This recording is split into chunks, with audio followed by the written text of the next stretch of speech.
నమస్తే, నేను Roja. Welcome to special debate. Telangana కాంగ్రెస్లో ఇప్పుడు అసలు రాజకీయ హీట్ ఏదైనా ఉంది అంటే అది నామినేటెడ్ పోస్టుల చుట్టూనే తిరుగుతోంది. అధికారంలోకి వచ్చి 2.5 ఏళ్లు దాటుతోంది. రాష్ట్ర ప్రభుత్వం సగం కాలాన్ని పూర్తి చేసుకునే దశకు చేరుకుంది. ఇదే సమయంలో తొలి విడతలో నియమించిన పలువురు నామినేటెడ్ పోస్టుల పదవీకాలం ముగియటంతో ఇప్పుడు రెండో విడత భర్తీపై కాంగ్రెస్ శ్రేణుల్లో భారీ చర్చ మొదలైంది.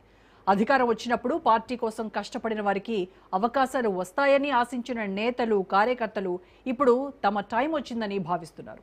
ఓవైపు కార్పొరేషన్ చైర్మన్ పదవులు, మరోవైపు రాష్ట్ర స్థాయి నామినేటెడ్ పోస్టులు, ఇంకోవైపు బోర్డులు, కార్పొరేషన్లు, అథారిటీల్లో అవకాశాల కోసం ఆశావహులు భారీగా లాబింగ్ చేస్తున్నారనే ప్రచారం సాగుతోంది.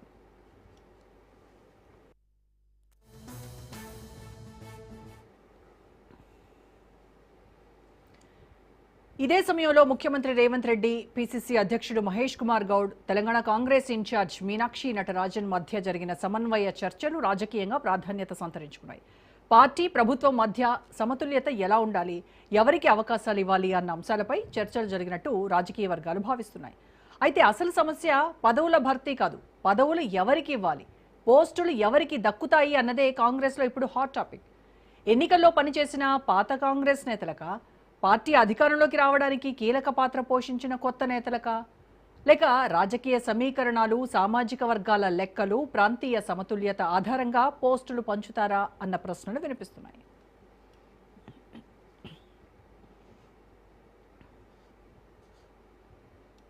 ఇప్పటికే తొలి విడతలో పదవులు పొందిన కొందరు నేతలు మరోసారి అవకాశం కోరుతున్నారు అనేటువంటి చర్చ సాగుతోంది. అదే సమయంలో వేలాది మంది కార్యకర్తలు ఈసారి కూడా మాకు అవకాశం రాకపోతే ఇక ఎప్పుడు అనే ప్రశ్నతో ఎదురుచూస్తున్నారు. ఇక్కడే మరో రాజకీయ కోణం తెరపైకి వస్తోంది. నామినేటెడ్ పోస్టుల భర్తీకి మంత్రివర్గ విస్తరణకు ఏమైనా లింక్ ఉందా? మంత్రి పదవులు ఆశిస్తున్న కొందరికి ముందుగా కార్పొరేషన్ పోస్టులు ఇస్తారా, లేక కార్పొరేషన్ పదవులు ఆశిస్తున్న వారికి పార్టీ బాధ్యతలు అప్పగిస్తారా అన్న చర్చలు కాంగ్రెస్ వర్గాల్లో జోరుగా వినిపిస్తున్నాయి. మరోవైపు జిల్లా స్థాయిలో పరిస్థితి మరింత ఆసక్తికరంగా మారుతోంది. జడ్పీ ఎన్నికలు ఎప్పుడొస్తాయో తెలియదు. గ్రేటర్ హైదరాబాద్తో పాటు కీలక మున్సిపల్ కార్పొరేషన్ల ఎన్నికలపైన ప్రచారం సాగుతోంది. స్థానిక సంస్థల ఎన్నికల నిర్వహణపై ప్రభుత్వం ఇప్పటికే చర్చలు జరిపినట్టు సంకేతాలు వచ్చాయి. దీంతో కొందరు నేతలు ఒక కొత్త లెక్క చెబుతున్నారు. ముందుగా ఎన్నికలా, లేక ముందుగా నామినేటెడ్ పోస్టులా? గ్రేటర్ ఎన్నికలు, జడ్పీ ఎన్నికలు పూర్తయ్యే వరకు పదవుల భర్తీని వాయిదా వేస్తారా, లేక ఎన్నికలకు ముందే పదవులు ఇచ్చి క్యాడర్ను యాక్టివ్ చేస్తారా అన్న ప్రశ్నలు తలెత్తుతున్నాయి.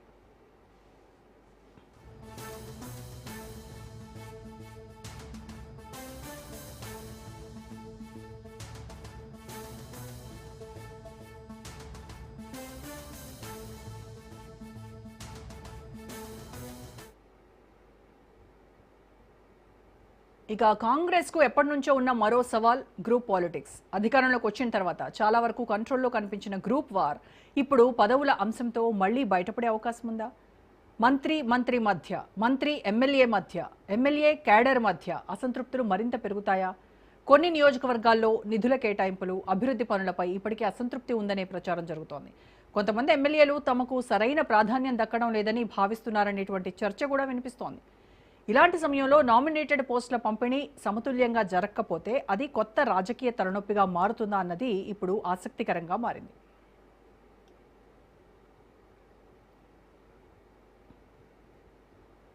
ఇక మరోవైపు యాదగిరిగుట్ట దేవస్థాన పాలక మండలి నియామకాల చర్చ, స్థానిక సమీకరణాలు, సామాజిక వర్గాల ప్రాతినిధ్యం వంటి అంశాలు కూడా కాంగ్రెస్లో కొత్త చర్చకు కారణమవుతున్నాయి.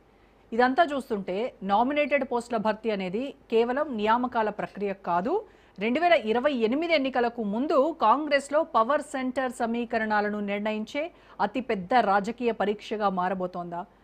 పదవులు పార్టీ నిర్ణయిస్తుందా, ప్రభుత్వం నిర్ణయిస్తుందా, మంత్రుల మాట నెగ్గుతుందా, పీసీసీ సిఫారసులు పనిచేస్తాయా, లేక చివరికి హైకమాండ్ నిర్ణయమే ఫైనల్ అవుతుందా? నామినేటెడ్ పోస్టుల కోసం పెరిగిన పోటీ కాంగ్రెస్కు బలమా, లేక కొత్త తలనొప్పికి నాందినా? ఇదే ఇవాల్టి మన డిబేట్లో డిస్కస్ చేద్దాము. డిబేట్లో పార్టిసిపేట్ చేస్తున్నారు